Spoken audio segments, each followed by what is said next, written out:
ख्याति Sharma. Friends, silk sari drape करते time पर दो चीज़ें हमेशा दिमाग में रहती हैं। एक तो फिटिंग अच्छी आनी चाहिए क्योंकि सिल्क साड़ी ना फूल जाती है, और दूसरी कि साड़ी जब हम पहन लें तो चलते समय पैर में ना अड़े ताकि हम गिर ना जाए।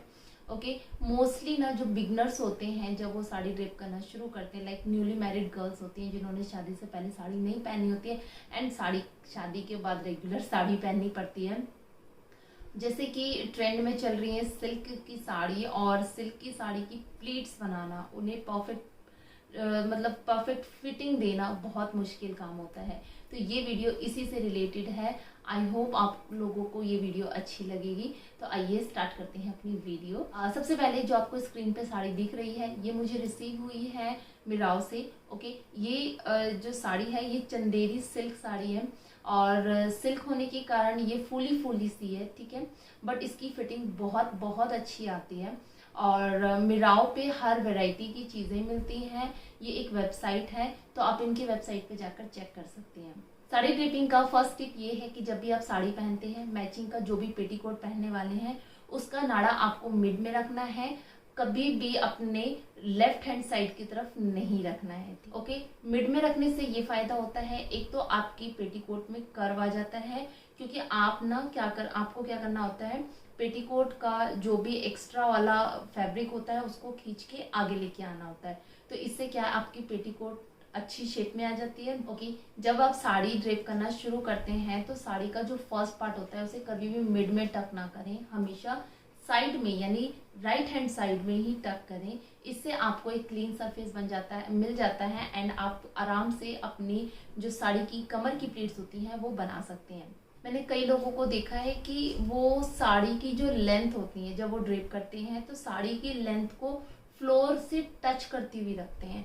ये ना बहुत बड़ी गलती होती है। अगर आप फ्लोर से टच अपनी लेंथ को रखते हैं, जैसा कि मैं हमेशा बोलती हूँ कि साड़ी पहनने से पहले अपनी आपको जो भी फुटवेयर पहनना है आप वो पहन ले, बट अगर आपने फ्लोर से टच करते हुए अपनी साड़ी की लेंथ ले ली तो अगर बाई चांस आप किसी पूजा में गए हैं या फिर ऐसी जगह गए हैं जहाँ पर आपको स्लीपर्स उतार के अंदर जाना है, तो वहां पर क्या होता है कि आपकी साड़ी आपके पैर में अड़ सकती है और आप गिर सकते हो। तो कभी भी अपनी साड़ी की जो लेंथ होती है ना उसे आपको अपनी स्लीपर को हाफ कवर करते हुए ही रखनी है, उससे ज़्यादा ना रखें, अदरवाइज आप गिर सकती हो।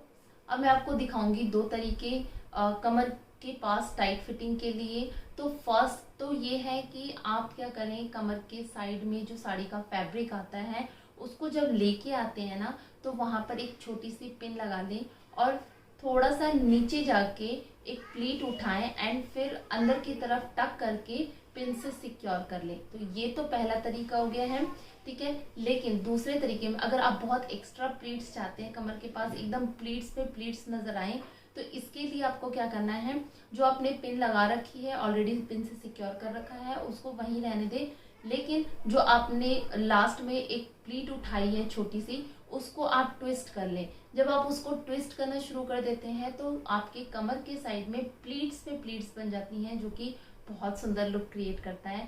सो यस, आप इस तरीके से ये जो दो तरीके हैं इससे आप अपने कमर की टाइट फिटिंग दिखा सकते हैं अपनी साड़ी ड्रेपिंग के टाइम पर। अब आते हैं शोल्डर प्लीट्स पर। तो शोल्डर प्लीट्स के लिए स्टार्टिंग में मैं कभी भी शोल्डर प्लीट्स नहीं बनाती हूँ, क्योंकि पहले मैं कमर की प्लीट्स बनाती हूँ एंड देन उसके बाद में शोल्डर प्लीट्स बनाती हूँ।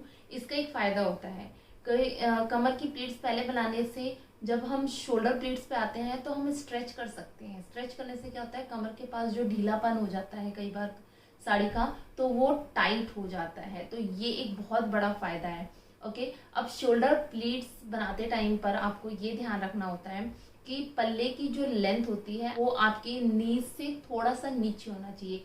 इससे एक तो आप टॉल दिखते हैं एंड आपकी लुक में एक ग्रेस लुक आ जाता है। सो यस, जब भी आप साड़ी नेक्स्ट टाइम पहने तो अपने प्लीट्स की यानी शोल्डर प्लीट्स की लेंथ को अपने नीज से थोड़ा सा ज्यादा रखें। कमर की प्लीट्स बनाते टाइम पर आपको ये ध्यान रखना है कि नेवल से 4 फिंगर आगे ही फर्स्ट प्लीट की लेंथ होनी चाहिए। ओके, उसके बाद आपको ये देखना है कि जो हमने फर्स्ट प्लीट बनाई है वो प्रॉपर शेप में है कि नहीं, प्रॉपर खड़ी हो रही है कि नहीं। उसके बाद ही सारी प्लीट्स बनानी शुरू कर दें। कमर की प्लीट्स बनाने के बाद बारी आती है शोल्डर प्लीट्स के। एंड शोल्डर प्लीट्स को बनाते टाइम पर मैंने वैसे तो बहुत सारे तरीके बता रखे हैं अपनी वीडियोस में, अगर आप लोगों ने नहीं चेक किया है तो आप चेक कर सकते हैं, ठीक है। तो शोल्डर प्लीट्स को बनाने के टाइम पर क्या होता है कि जब प्लीट्स बनाई जाती है ना, तो लास्ट में क्या होता है, लास्ट वाली जो प्लीट होती है वो एक्स्ट्रा चौड़ी हो जाती है।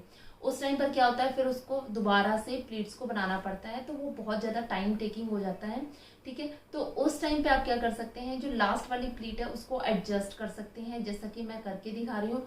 आपको बिल्कुल ये वाला जो तरीका है ये अपनाना है, ये आपके शोल्डर प्लीट को प्रॉपर बना देता है एंड आपका टाइम भी नहीं लेता है। कई बार आपने ध्यान दिया होगा कि शोल्डर प्लीट बनाने के बाद ना यहाँ का जो फैब्रिक होता है वो एक्स्ट्रा हो जाता है, ठीक है। उसको एडजस्ट करने का तरीका मैं आपको बता देती हूँ। अगर आप इतना मतलब जो फैब्रिक है वो एक्स्ट्रा हो जाए ना, तो आपको क्या करना है, पहले स्ट्रेच कर लेना है और उसके बाद जो एक्स्ट्रा फैब्रिक है उसको ट्विस्ट करके अंदर की तरफ से पिन से सिक्योर कर लेना है। इससे एक तो आपका जो बॉडी लुक है वो स्लिम आता है एंड ऑल्सो आपका ना ग्रेसफुल लुक आता है। सो यस, आपको इस चीज़ का ध्यान रखना है कि अगर नेक्स्ट टाइम इस तरीके का एक्स्ट्रा फैब्रिक रह जाए तो आप उसको ऐसे सेट कर सकते हैं। शोल्डर प्लीट्स परफेक्ट हो चुकी हैं, अब इनको सिक्योर करने का टाइम आता है। तो जब ब्लाउज के साथ सिक्योर करें तो कभी भी आगे की तरफ पिन ना लगाएं। मुझे याद है कि मैं अपनी शादी के स्टार्टिंग डेज में 1-2 दिन मैंने इसी तरीके से किया था, मुझे समझ नहीं आता था एंड मैंने स्टार्टिंग के डेज में आगे की तरफ पिन लगा लेती थी जब मैं कोई काम कर रही होती थी या फिर कुछ भी चलने के टाइम पर। तो उस टाइम पर क्या होता था, वो आगे की तरफ गिर जाता था और वो ना बहुत बुरा लगता था। सो यस, आपको ये ध्यान रखना है कि आप जब भी शोल्डर की प्लीट्स को सेट करने वाले हैं ब्लाउज के साथ, तो हमेशा जो ब्लाउज की जो स्टिचिंग होती है ना, उससे जो फर्स्ट स्टिच होती है ना, उससे दूसरी वाली स्टिच पे आपको सेफ्टी पिन का यूज़ करना है और उसे सिक्योर कर देना है। तो ऐसे क्या होगा, आपका जो पल्ला है वो आगे भी नहीं गिरेगा और आप ना एकदम फ्री रहोगे। लास्ट टिप्स है बट बहुत ही इंपॉर्टेंट टिप्स है। कमर के ऊपर की प्लीट सेट करना, अरेंज करना बहुत इजी होता है, बट नीचे की प्लीट्स को सेट करना, अरेंज करना बहुत ही ट्रिकी होता है। तो इसके लिए आपको सारी प्लीट्स को इस तरीके से गैदर कर लेना और दोनों नीज के बीच में सेट कर देना है, ठीक है। इसके बाद जो भी प्लीट्स हैं उनको इस तरीके से गैदर करके और प्रेस कर देना है टाइट हाथों से। सो ये थे कुछ टिप्स जो मुझे आप लोगों के साथ शेयर करने थे। आई होप आप लोगों को ये इजी लगेंगे और अगर आप इन टिप्स का यूज करके साड़ी ड्रेप करते हैं, परफेक्ट लुक क्रिएट करते हैं, तो आप मुझे मेरे इंस्टाग्राम पेज ग्लैम सीक्रेट्स पर डीएम कर सकते हैं।